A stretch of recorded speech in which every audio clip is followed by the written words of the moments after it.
All ఇవాళ మనం పెసరట్టు ఉప్మా ఎలా చేయాలో చూద్దాము. సో ఫస్ట్ మనం నైట్ 1 కప్ పెసలకి 1/4 కప్ బియ్యం క్వాంటిటీస్తో సోక్ చేయాలి.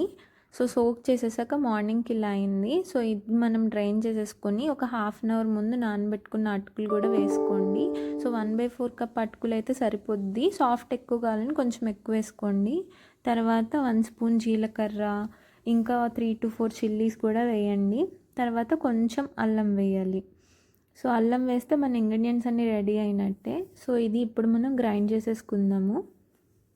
సో గ్రైండ్ చేసుకున్నాక మనకి ఇలా వస్తుంది.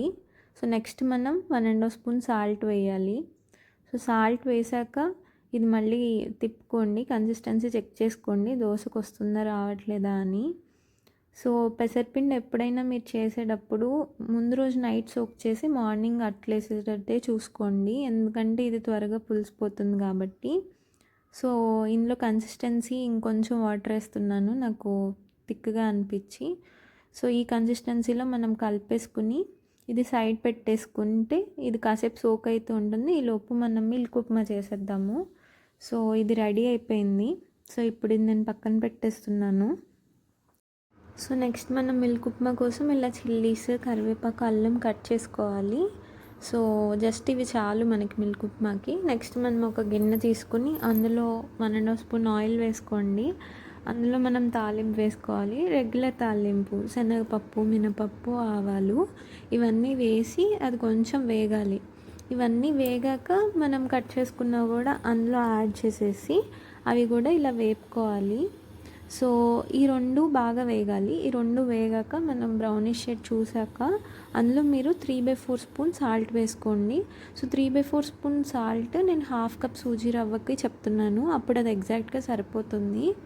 సో ఇది కూడా కొంచెం వేగాక మనం హాఫ్ కప్ సూజీ రవ్వకి 1 cup water and 1 cup milk పోయాలి.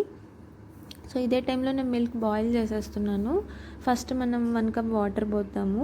ఈ 1 కప్ వాటర్ బాగా కాగాలి. ఇది కాగాక మనకి బుడగలు వస్తుంది అనే టైంలో మనం బాయిల్ చేసుకున్న మిల్క్ కూడా వేసేయాలి. ఆల్రెడీ బాయిల్ అయింది కాబట్టి మిల్క్ వేసిన 1-2 మినిట్స్కి అది కూడా బాగా బాయిల్ అవుతున్నట్టు మనకి బుడగలు వస్తాయి అన్నమాట. సో ఆ టైంకి మీరు సాల్ట్ కావాలంటే మళ్ళీ ఈ టైంలోనే చెక్ చేయండి. సాల్ట్ సరిపోలేదంటే మీరు ఇప్పుడు వేసినా ఓకే, ఏమి విరగవు పాలు. సో ఇది అయిపోయినాక మనం ఇప్పుడు సూజీ రవ్వ స్లోగా పోసుకుని తిప్పుకుంటూ ఉండాలి. సో మీరు తిప్పకపోతే ఇలా మీకు ఉండలు కట్టేస్తుంది. సో ప్యారలల్గా సూజీ రవ్వ పోస్తూ ఇలా తిప్పుకుంటూ ఉండండి, అప్పుడు మీకు ఉండలేం కట్టదు. సో ఇదే టైంలో మీరు కావాలంటే కొరియాండర్ లీవ్స్ యాడ్ చేసుకోండి, వద్దు అంటే మీ ఇష్టము. సో ఇలా ఉంటే మనకి కొంచెం సాఫ్ట్ అండ్ స్మూత్గా వస్తుంది ఉప్మా, తిక్కగా రాకుండా. ఎందుకంటే ఇది మనం దోశలో పెడుతున్నాం కాబట్టి ఈ కన్సిస్టెన్సీలో ఉంటేనే బాగుంటుంది.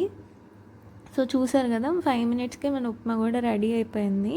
సో ఇప్పుడు ఇది మనం అట్లో పెట్టుకోవడానికి పర్ఫెక్ట్గా ఉంటుంది.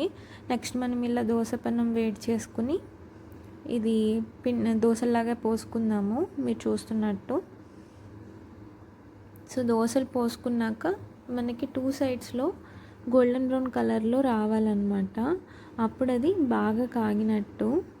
సో ఇదే టైంలో మీరు కావాలంటే ఆనియన్స్, చిల్లీస్ మళ్ళీ వేసుకోండి దీనిపైన కావాలి అంటే.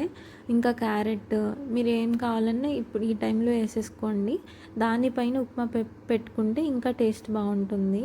సో ఇలా గోల్డెన్ బ్రౌన్గా మారాక నేను అటు సైడ్ కూడా చేస్తున్నాను. సో అటు సైడ్ కూడా అయ్యాక మనం 2 సైడ్స్ అయ్యాక ఫ్లిప్ చేసేసి ఇప్పుడు మనం ఉప్మా పెట్టేసుకోవచ్చు. సో ఉప్మా పెట్టేసుకుంటే ఇంకా అంతే, మనది పెసరట్టు ఉప్మా రెడీ అయిపోయినట్టే. చాలా టేస్టీ ఉంటుంది మిల్క్ ఉప్మా పెసరట్టుతో పాటు.